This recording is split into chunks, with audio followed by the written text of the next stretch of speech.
은혜가 충만하신 하나님 아버지 감사합니다. 시간 저희들 주님 앞에 나왔는데 하나님 주님의 긍휼을 구합니다.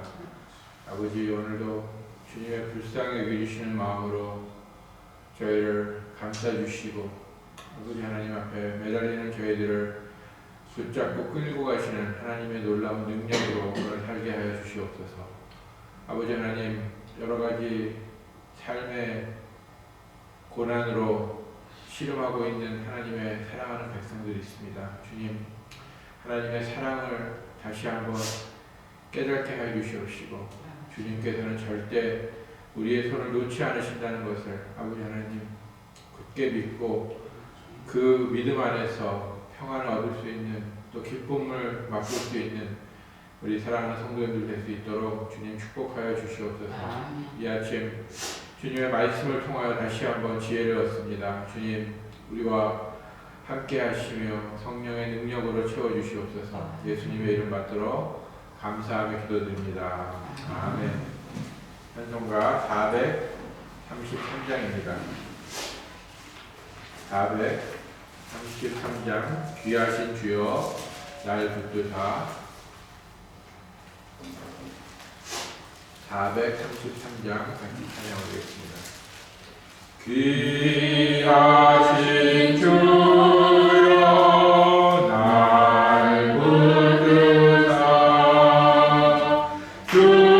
주께로 날마다 더 가까이 저 하늘 나라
날 씻으사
9절까지 말씀 보겠습니다.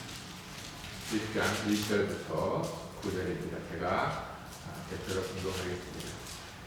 내 아들아, 내 말을 지키며 내 계명을 간직하라. 내 계명을 지켜 살며 내 법을 내 눈동자처럼 지키라.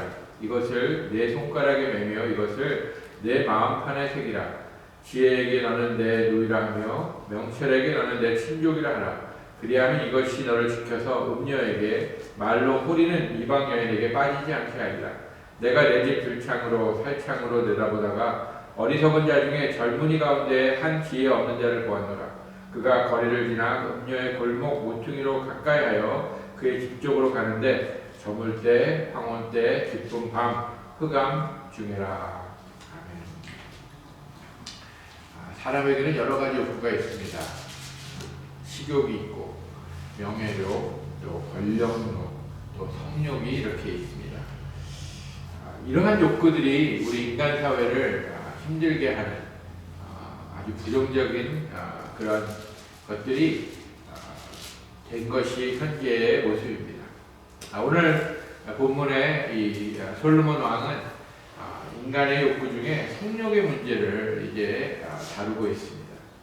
사실 하나님께서 생육하고 번성하기 위해서 이 성욕이라는 것을 우리 인간들에게 허락하셨는데 그것이 육체의 소욕으로 이렇게 사용되다 보니까 하나님의 방법이 아니라 하나님이 원하시는 것이 아니라 우리 인간이 원하는 대로 사용하다 보니까 이것이 세상의 사회의 문제가 되고 있는 것입니다. 이러한 타락한 세상에서의 성욕은 가정을 파괴하게 하고 또 사회를 무너뜨리는 무서운 욕망이 되고 있습니다. 그래서 본문은 젊은이들에게 특별히 이 성욕, 육체의 정욕을 경계하라. 성적인 유혹에 빠져서 인생을 망치는 것은 사실 어른이나 나이 많은 사람이나 젊은이나 할 것 없이 누구에게나 아마 해당되는 그런 사실일 것입니다. 아마 이 말씀을 기록한 솔로몬은 아마 다윗의 그 생애를 통해서 육신의 정욕의 결과가 얼마나 비참한 것인가를 알았을 것입니다. 성경은 이 잘못된 성욕에 대해서 그것을 음행이라고 이렇게 표현하면서 성도들에게 꼭 피할 것으로 우리에게 지적하고 있습니다. 음행이라는 것은 마치 이 사슴을 움켜잡고 있는 사슴의 목도리를 이렇게 꽉 물고 있는 그런 사자와 같은 것이기 때문에 우리가 그렇게 물리기 전에 반드시 피해서 도망쳐야 된다는 것입니다. 이러한 음행을 피하고 성도들이 지녀야 할 그 성결, 그리고 하나님께서 원래 디자인하신 대로 이 성욕을 제대로 사용하는 것, 그렇게 말씀을 하고 있는 것이죠. 그래서 믿음의 자녀들에게 하나님의 말씀을 더욱더 친밀하게 함으로 인해서 이러한 잘못된 음행에서 피하라라고 말씀하시는 것입니다. 오늘 이 말씀의 내용은 이렇게 전개되고 있습니다. 하나님의 지혜에 항상 주목하십시오. 그리하면 음녀의 유혹에 빠지지 않을 것입니다. 지혜를 멸시하면 대신 음녀에게 빠질 가능성이 많습니다. 그리고 그 결과는 완전한 멸망입니다. 라고 이렇게 잠언 7장을 이렇게 계속해서 풀어나가고 있습니다. 그러기에 하나님의 말씀이 우리에게 오늘 주의시키는 것이 무엇인가? 오늘 1절부터 저는 3절까지, 그 다음에 또 5절까지, 4절까지 해서 잠깐 살펴보려고 합니다. 이 세상의 모든 부모들은 자녀들을 교훈하기를 원합니다. 그리고 또 그것이 부모들의 또 책임이기도 하죠. 이것을 해라, 저것을 하지 말라라고 이렇게 교훈하는 것이죠. 근데 그 교훈이 어디서 나오냐? 우리가 살아보니까, 부모로서 먼저 살아본 그런 경험에서 나온 것을 이렇게 교훈하는데 우리가 사용되고 있습니다. 솔로몬도 한 나라의 왕이지만 그의 자녀들에게는 그저 아버지일 뿐입니다. 어떤 왕보다도 많은 처첩을 거느리고 살아봤던 그런 솔로몬이었습니다. 그 결과 이 음란과 정욕이 아버지의 때부터, 다윗에부터 시작돼서 또 자기의 삶을 통해서 경험해 보니까 그 음란과 정욕이 얼마나 비참한 것인가, 비참한 결과를 갖고 오신 것인가, 또 하나님께 얼마나 그것이 잘못된 모습인가를 그가 알았고, 자기의 아들들에게만은 그런 음란의 유산을 물려줘서는 안 되겠다는 그런 아마 다짐과 각오 가운데서 이 잠언의 말씀을 보면 굉장히 음행에 대한 얘기가 많이 적혀져 있습니다. 그만큼 아마 솔로몬의 삶 중에 그가 이 삶을 쭉 돌아보니까 이 성적인 문제가, 음행의 문제가 참 자신이 하나님 앞에 바로 쓰는 것을 방해했구나라고 결론을 내렸던 것 같습니다. 그래서 아버지로서 젊은 아들들에게 유혹에 빠지지 않는 길을 간곡히 이렇게 권면하고 있는 것 같습니다. 그 첫째로 그러면 어떻게 음행에 빠지지 말아야 되느냐, 하나님의 말씀을 명령으로 알고 지켜야 한다고 얘기하고 있습니다. 1절과 2절이죠. 내 아들아 내 말을 지키며 내 계명을 간직하라. 여기에 내 말이라는 것은 사실 솔로몬의 말이라기보다는 하나님이 주신 지혜의 말씀이죠. 2절에 내 계명을 지켜 살며 내 법을 너의 눈동자처럼 지켜라 라고 얘기하고 있습니다. 우리의 한정된 이런 생각으로 볼 때 하나님의 말씀, 하나님의 명령이 불편할 때가 있습니다. 싫을 때가 있습니다. 그러나 명령이라는 것은 지켜야 되기 때문에 떨어진 것입니다. 지키는 것이 결과로 나오기까지 그 명령은 계속적으로 진행형입니다. 그 명령이라는 것은 나의 기분이나 나의 어떤 생각과는 상관없이 행해져야 하는, 그래서 군대는 명령의 집단이라고 그러죠. 위에서 내려오는 명령을 그것이 내 생각과는 상관없이, 내 기분과는 상관없이, 내 상황과는 상관없이 지켜나갈 때 그 군대가 제대로 펑션을 하는 것처럼 하나님의 말씀은 우리에게, 하나님의 이 명령이라는 것은 우리의 삶 속에 반드시 이행돼야 되는 그러한 내용인 것입니다. 세상에 있는 사람들이 이 성적인 죄에 대하여 무감각되어 있을 때 하나님께서는 그것이 얼마나 죄악스러운 것인지를 우리에게 알게 하시고 그것에서 피하라 이렇게 명령을 하시는 것, 그것을 우리는 지켜야 될 것입니다.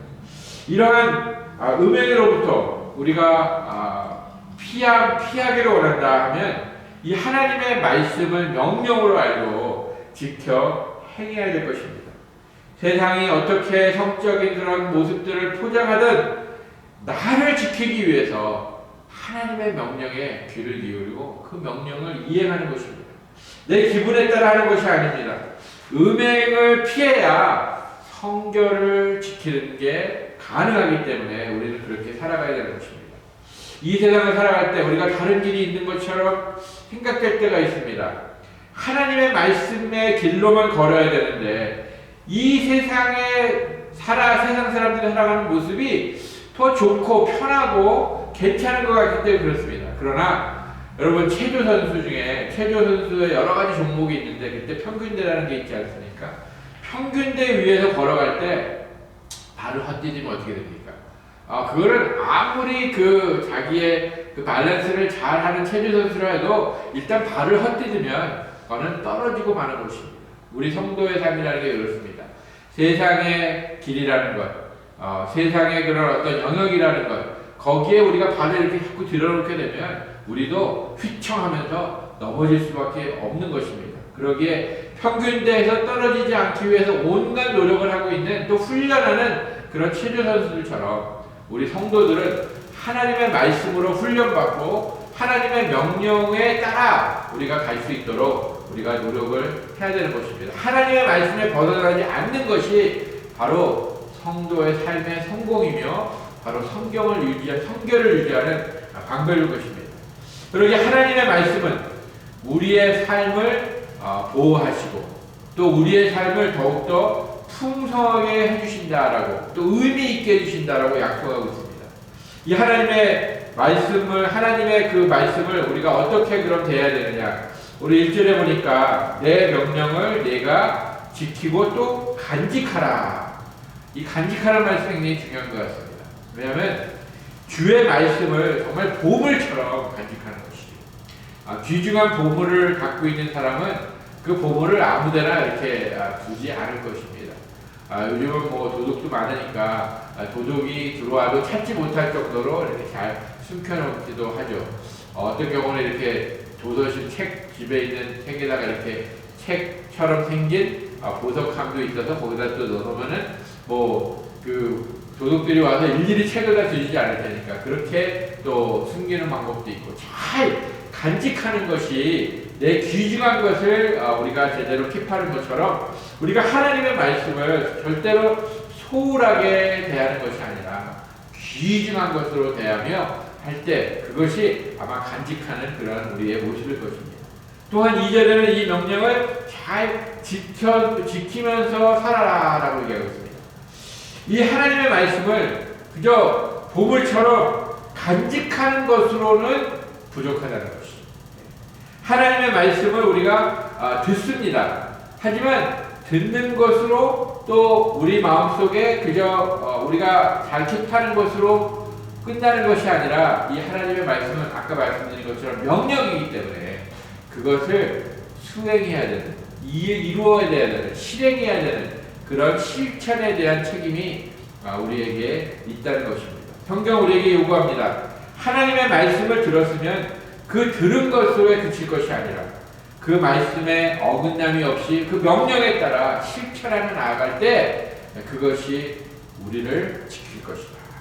그러면 이 하나님의 말씀이 무엇을 우리의 삶 중에 무엇을 지키도록 해야 되는가? 그것은 3절에 있는 내 손가락에 매며 내 마음판에 새기라. 이 손가락에 매는 것은 사실 우리 그 신명기에 나오는 말씀이기도 하죠. 말씀을 이렇게 우리가 계속적으로 가까이 갖고 있다. 하지만 그것보다 손가락보다 더 우리의 중심에 있는 부분, 우리의 마음판에 이 하나님의 말씀을 우리가 새겨야 된다는 것입니다.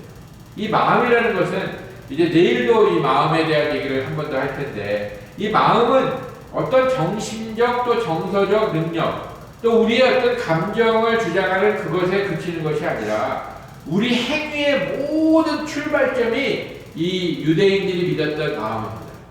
우리는 이제 과학이 발전하다 보니까 마음이 아니라 이 뇌라는 것을 우리는 이제 알고 있죠. 그러나 이 유대인들의 사상, 또 성경의 그 어떤 이 성경에서 마음이라고 얘기할 때는 그것은 우리의 지금 뇌의 능력과 같이 우리의 모든 행위가 다 거기서 나오는 것, 조정되는 것, 그것이 바로 이 마음이라는 부분입니다. 그러기에 우리가 세상의 유혹에 빠지지 않기 위해서는 이 마음을 잘 간수해야 해요. 이 마음이 하나님의 말씀에 아주 푹 젖어 있어야 우리가 우리 여성분들이 음식을 이렇게 재지 않습니까? 갈비를 잰다든지 고기를 잰다고 할 때 거기에 있는 그 맛이 잘 나기 위해서는 그것을 잘 재야 되지 않습니까? 그것처럼 우리의 마음이 하나님의 말씀에 잘 재어 있을 때, 그때 이 하나님의 말씀이 우리의 삶을 주장할 수 있다는 것입니다. 그러기에 우리는 하나님의 말씀을 자주 대해야 되는 것이죠. 읽기도 하고 묵상하기도 하고 어떤 경우는 외우기도 하고 또 쓰기도 하고, 이러한 말씀과 가까이 있음으로 인해서 우리의 말씀이 우리의 마음이 말씀에 재어 있기 위해서 우리는 여러 가지의 노력을 할 것입니다. 우리가 음행의 그 유혹의 그 예를 얘기할 때는 우리가 요셉을 빼놓을 수가 없죠. 보디발의 아내가 요셉을 아주 그 젊은 청년을 유혹했습니다. 그때 그 세상의 어떤 생각이나 지식으로 그것을 상황을 보면 이 보디발의 아내와 잘 되면 자기가 성공할 수도 있고 여러 가지 물질도 얻을 수 있고 그런 어떤 출세하는 방법이었을 것입니다. 그러나 요셉의 마음에는 하나님의 말씀이 있습니다. 요셉의 마음을 주장하는 것은 하나님의 말씀이었기 때문에 하나님의 말씀이 기억되자 그 음행이라는 것, 그 욕망의 도전을 그를 뿌리칠 수 있었던 것입니다. 세상의 새콤한 유혹이 우리의 삶을 덮쳐와도 이 하나님의 말씀은 우리의 혼과 영과 골수와 심령을 쪼개는 능력이 있기 때문에 그 말씀으로 주장되는 이 마음은 불길처럼 타오르는 욕망이라 하여도 그것을 소멸시킬 수 있는 능력이 있다는 것입니다. 그러기에 이 하나님의 말씀으로 우리의 마음을 지키는 것, 하나님의 말씀이 우리의 마음을 주관하게 하여 우리의 삶의 모든 나오는 말과 행동과 모든 것이 하나님의 말씀에 따라 이루어지게 하는 것이 참으로 우리의 지혜자의 모습일 것입니다. 그리고 이제 4절에 이런 하나님의 말씀에서 나오는 것으로 우리가 지혜와 명철을 얻을 수 있습니다. 지혜를 너의 누이로 명철을 너의 친족처럼 사귀며 살아라. 결국 사랑하라 라는 것입니다. 지혜를 사랑하라. 명철을 사랑하라. 또 친족이라는 걸 보시죠. 우리가 미국에 살다 보니까 적어도 이번에 캘리포니아를 이제 다녀왔는데 캘리포니아에 가니까 친구들도 여러 명 있지만 또 저희 어머니 또 우리 또 어르신들 집안의 어르신들 분들 또 친족들 이렇게 만나게 되니까 참 좋더라고요. 그래서 확실히 요즘은 이렇게 멀리 떨어져 있는 거기 때문에 좀 거리가 멀다 보니까 마음도 좀 멀어지는 것도 있지만 역시 친족이라는 것은 나와 굉장히 항상 가까운 존재. 그리고 사실 이제 저도 나이가 조금 이제 들다 보니까 사실 저에게 이렇게 하대한다고 하나요? 쉽게 편하게 대하는 사람이 별로 많지 않습니다. 그런데 역시 저희 작은 아버지 또 우리 부모님들은 저를 대할 때 그저 아직도 저는 그 어린 정화입니다. 그분들에게 그렇게 가깝게 대해주는 것을 볼 때 또 새로운 그런 또 느낌이 나고 굉장히 그저 옛날로 다시 돌아가는 그런 생각을 가졌는데 이 친족이라는 것은 우리를 항상 가깝게 대해주고 서로 사랑하는 그런 관계 안에 있는 거 아니겠습니까? 그것처럼 우리 성도는 하나님의 말씀에서 얻을 수 있는 지혜와 명철을 사랑할 때 거기서부터 우리는 삶의 모든 지혜와 명철로 인하여 도움을 얻을 수 있다는 것입니다. 누이는 나를 항상 걱정해주는 사람이죠. 친족은 내가 어려움이 있을 때 나를 도와주는 사람입니다. 그와 같이 하나님의 말씀의 지혜와 명철은 우리로 하여금 이 음행의 유혹을 피할 수 있는 길을 알려주고 열어줄 것입니다. 요셉을 다시 한번 생각해보죠. 요셉이 그 보디발의 아내가 유혹했을 때 그가 생각했던 지혜와 명철은 무엇입니까? 도망가는 것이었습니다.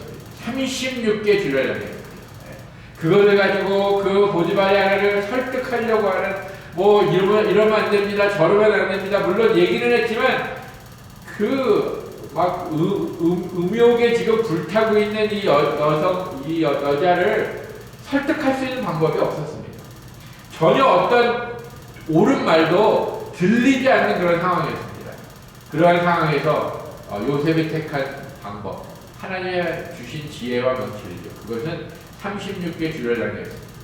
이렇게 우리와 지혜와 명철과 함께 산다면 우리가 세상의 어떤 유혹도 이겨낼 수 있는 길을 열어주십니다. 보여주십니다. 그래서 피할 수 있게 도와주십니다. 그리고 우리가 하나님의 백성으로서 정말 우리가 성결을 유지하면서 하나님이 말씀하셨죠. 내가 거룩하니 너희도 거룩하라. 말씀을 우리의 삶 속에 적용해 갈 수 있는 그런 성도로 살 수 있도록 도와주실 것입니다. 하나님의 말씀을 명령으로 여기면서 사시기 바랍니다. 하나님의 말씀을 명령으로 여기며 그것을 그저 듣는 것으로 그치는 것이 아니라 이행하는 실천하는 데까지 갈 수 있는 성도님 되시기를 주님으로 축복드립니다.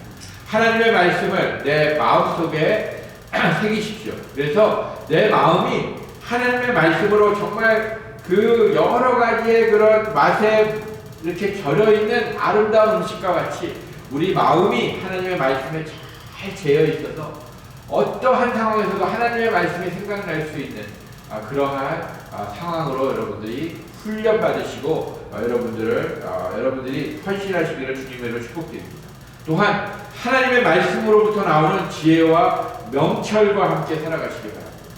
그거와 가깝게 하시고 그것을 사랑하시고 그것이 이끄시는 방법으로 한 걸음 한 걸음 나아갈 때 여러분들의 삶이 보호받고 아름답게 인도받고 하나님이 원래 의도하신 대로 풍성한 의미 있는 그런 삶으로 하나님께서 인도해 주실 때 그 지혜와 명철을 따라 살아가시는 여러분들 되시기를 주님의 이름으로 축복드립니다. 기도하시겠습니다. 하나님 감사합니다. 오늘도 이 지혜의 말씀으로 우리를 교훈하십니다. 아버지 하나님, 참 하나님의 선하시고 좋으시고 또 위대한 능력의 이 말씀을 우리에게 허락해 주셨는데, 아버지 이 말씀에 대해서 순종하며 그것과 항상 가까이 있으며 그것을 따라 오늘도 하나님을 기쁘시게 하는, 하나님을 영화롭게 하는 그런 가운데서 우리는 축복을 누리는 아버지 성도들 될 수 있도록 축복하시며 인도하여 주시옵소서. 예수님의 이름 받들어 간절히 기도드립니다.